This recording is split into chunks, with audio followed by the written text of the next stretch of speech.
Basically heart attack आज के time में काफ़ी कॉमन हो गया। अभी देखना आप देखेंगे नॉर्मली एक यंग एज में, पहले ये ओल्ड एज में देखने को मिलता था, बट अभी नॉर्मली 30+ वाले एज में काफ़ी तेज़ी से ये देखने को मिल रहा है। तो हार्ट अटैक इस लाइक आने वाले समय में काफ़ी तेज़ी से बढ़ रही है। तो कहीं ना कहीं इस चीज़ का हमें विशेष ध्यान रखना पड़ेगा।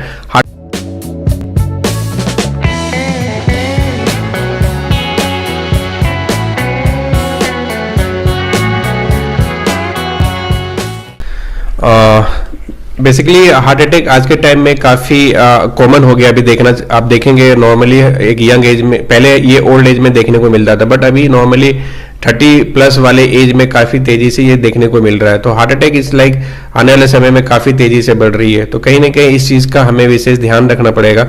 हार्ट अटैक बेसिकली हम उसे कहते हैं जो हमारे हार्ट की ब्लड वेसल्स में ब्लॉकेज होने के कारण से ब्लड सप्लाई कम हो जाती है हमारे हार्ट में। तो इनिशियली किसी किसी पेशेंट को एंजाइना की फील होती है, हैवीनेस की होती है, तो ये सिम्टम्स पहले दिखने को मिलता है। बट सडनली किसी की ब्लॉकेज अगर 70% से कम है, 50 या 40% है, और कुछ वो काम ऐसा करते हैं या स्ट्रेस लेवल या कुछ ज़्यादा फिजिकल एक्सर्जन कर लेते हैं या जिम कर लेते हैं, तो वो ज़्यादा ट्रिगर करने से वो रैप्चर प्लग जो है वो रैप्चर हो जाती है, वो कहीं ना कहीं जाके वो हार्ट अटैक की प्रॉब्लम होती है। तो ये हार्ट अटैक की चीज़ें ये डिपेंड करता है पर्सन टू पर्सन, उसके लाइफस्टाइल कैसे हैं, उसका फिजिकल एक्टिविटी क्या है, उसका स्ट्रेस लेवल क्या हो, और पिछले 2-3 साल से उसका स्ट्रेस लेवल कैसा रहा है। तो ये मेन रीजन है किसी भी बंदे के लिए हार्ट अटैक होने के लिए। सर माइनर और मेजर आजकल हार्ट अटैक बहुत सुनने को मिल रहा है, तो इसमें क्या अंतर क्या है? देखिए माइनर बेसिकली एक कह लें कि वो उतना मतलब लाइफ थ्रेटनिंग नहीं होता है। हार्ट अटैक वो भी उतनी ही होती है जितना मेजर में प्रॉब्लम होती है, बट उतनी लाइफ थ्रेटनिंग नहीं होती। बट उसमें ये होती है कि वो कम होते हैं या फिर पेशेंट को सिम्टोमेटिक होता है, उसका टाइम मिलता है, आप हॉस्पिटल जाएं, वो डायग्नोस होता है। मैसी मतलब इतना तेजी से होता है कि उसमें आपकी जान भी जा सकती है, उसके पास मतलब ज़्यादा आपके लिए ज़्यादा सीवियर होता है, वो लाइफ थ्रेटनिंग होती है। तो मेजर में वो डिपेंड करता है, जब हम ईसीजी वगैरह करते हैं देखते हैं कि इसमें किसके हार्ट अटैक कैसे कितना डैमेज इन्होंने इसको किया है। सर आजकल के युवाओं में सबसे ज़्यादा देखने को हार्ट अटैक मिल रहा है। आज की युवाओं में बेसिकली जब से डिजिटलाइजेशन हमारा जो सिस्टम हुआ है उस कारण से क्या है कि हमारी फिजिकल एक्टिविटी बंद हो गई है। आजकल घर बैठे ही हम जोमेटो स्विगी से सारी चीज़ें घर पे आ जाती है, तो पेशेंट बंदे की फिजिकल एक्टिविटी बिल्कुल बंद हो गई। इसके साथ साथ कोविड के बाद आप देखेंगे इंडस्ट्री में जॉब की जो चीज़ें बहुत खत्म हो गई, जिसके कारण से यंग में स्ट्रेस लेवल ज़्यादा हो गया।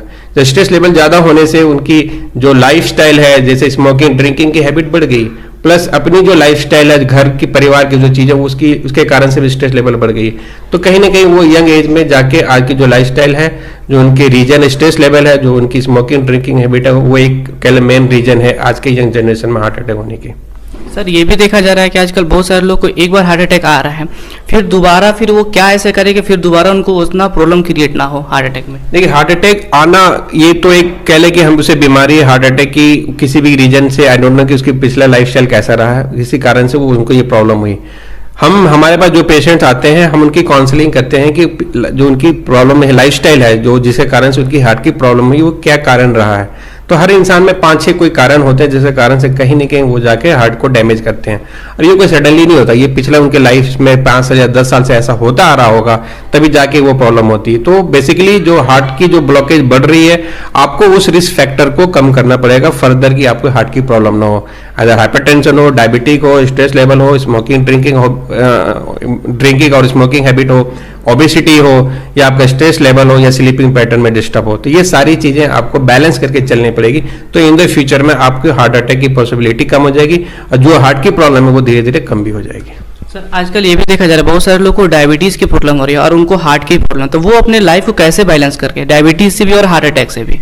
देखिए बेसिकली डायबिटिक वाले पेशेंट की more prone to get heart की प्रॉब्लम। जो डायबिटिक वाले पेशेंट है उनको ज्यादा पॉसिबिलिटी है कि उनको हार्ट की प्रॉब्लम हो सकती है।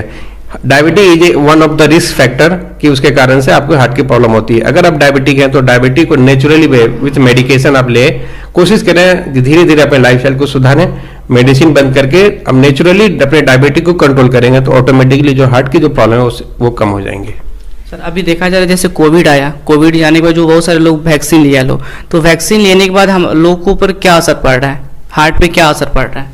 अभी कोई स्टडी ऐसा निकल के नहीं आई है कि हम कोविड से हमारे हार्ट को कितना डैमेज हुआ, बट आफ्टर कोविड ये केसेस बढ़ी है। आई डोंट नो कि एग्जैक्टली क्या रीजन रहा होगा, बट आफ्टर कोविड, क्योंकि ultimately corona is a virus, तो कहीं ना कहीं वो हमारे हार्ट को डैमेज करते हैं।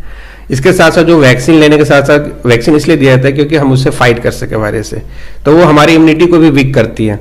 तो अब ये देखने वाली बात है कि अब एग्जैक्ट रीजन क्या है कि किस कारण से हार्ट की एग्जैक्टली प्रॉब्लम है। कभी स्टडी वगैरह ऐसी हुई नहीं है, अभी चल रही है, तो उसके कंक्लूजन निकल के आएंगे। बट हाँ, ये बात सही है कि कोविड के बाद हार्ट की पेशेंट की तादाद थोड़ी सी बढ़ी है।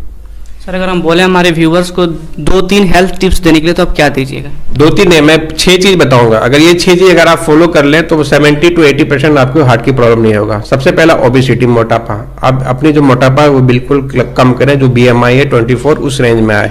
दूसरा है स्मोकिंग, ड्रिंकिंग हैबिट, वो बिल्कुल आपको बंद करनी पड़ेगी। ऐसा नहीं कि मैं कभी कभी ले रहा हूँ, वो ऑप्शन है, बिल्कुल बंद हो गई। तीसरा हो गया हाइपरटेंशन, डायबिटिक। जो भी पेशेंट हाइपरटेंशन डायबिटिक है वो नेचुरली कंट्रोल करें विदाउट मेडिकेशन, तो इससे ये कम हो सकता है। चौथी चीज हो गई आपकी लाइफस्टाइल। लाइफस्टाइल मतलब कि आपकी जो खाने के जो पैटर्न है, बाहर का खाना बिल्कुल कम करके जो भी खाना आप घर का बना खा सकते हैं। साथ में जो रिफाइंड ऑयल है उसको बिल्कुल यूज ना करें।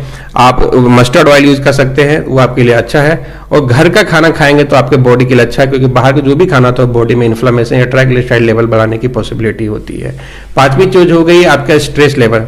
नॉर्मली हर इंसान को कोई ना कोई किसी चीज का स्ट्रेस होता है, बट कोशिश करें वो कम से कम हो और आपके काम से रिलेटेड हो तो आपके लिए फायदेमंद है, और आपसे रिलेटेड ना हो तो आपके स्वास्थ्य के लिए खराब है वो, तो उसको कंट्रोल करें। छठी चीज होगी आपकी स्लीपिंग पैटर्न। आप टाइमली, जो हमारा सोने का पैटर्न होता है बॉडी क्लॉक, वो 10 से 11 बजे के बीच होता है। अगर उस टाइम सोचे हैं तो मोर देन 50-60% पॉसिबिलिटी आपको हार्ट अटैक नहीं होगा। तो स्लीपिंग पैटर्न 10 से 11 के बीच कोशिश करें उस टाइम सोने के लिए। अगर नींद अच्छी होगी तो मेटाबॉलिज्म ठीक रहेगा, मेटाबॉलिज्म ठीक रहेगा तो ट्राइग्लिसराइड लेवल नहीं बढ़ेगी, तो आपका स्वास्थ्य ठीक रहेगा। और 7वीं चीज है आपका फिजिकल एक्टिविटी। कोशिश करें सुबह 1 घंटा अपने बॉडी को दें, जॉगिंग करें, योगा करें, 1 घंटा पूरा टाइम अपने बॉडी को दें, तो आपकी बॉडी स्वस्थ रहेगी और जो भी आपकी जो डिटॉक्स, बॉडी भी डिटॉक्स होगी, और जो कोलेस्ट्रॉल लेवल है, ब्लड प्रेशर, वो कभी नहीं होंगे। तो ये 7 चीज अगर आप करते हैं तो मोर देन 70% मैं कहता हूँ आपको कोई भी बीमारी नहीं होगी। सर अगर जो हार्ट के पेशेंट है या फिर हार्ट में किसी को प्रॉब्लम हो रहा है, अगर वो आपसे चाहे कांटेक्ट करने के लिए, चेकअप कराने के लिए, तो वो कैसे आपसे कांटेक्ट करें? हमारे सेंटर बेसिकली हमारा नॉन इन्वेसिव कार्डियक सेंटर है। हम जो हार्ट ब्लॉक एंजाइना वाले पेशेंट है, जो हार्ट फेलियर वाले पेशेंट को विदाउट ऑपरेशन हम उनको ट्रीट करते हैं।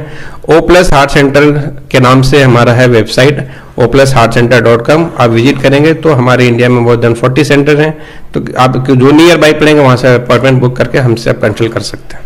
सर आप रांची में भी आप प्रोवाइड करते हैं और पटना में, तो उसका क्या एड्रेस है सर? रांची अगर हम बात करें झारखंड और बिहार के लोगों के लिए।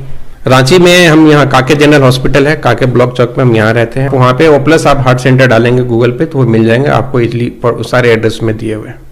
Thank you so much sir, आपसे बात करके बहुत अच्छा लगा, बहुत सारी जानकारी आपसे मिली।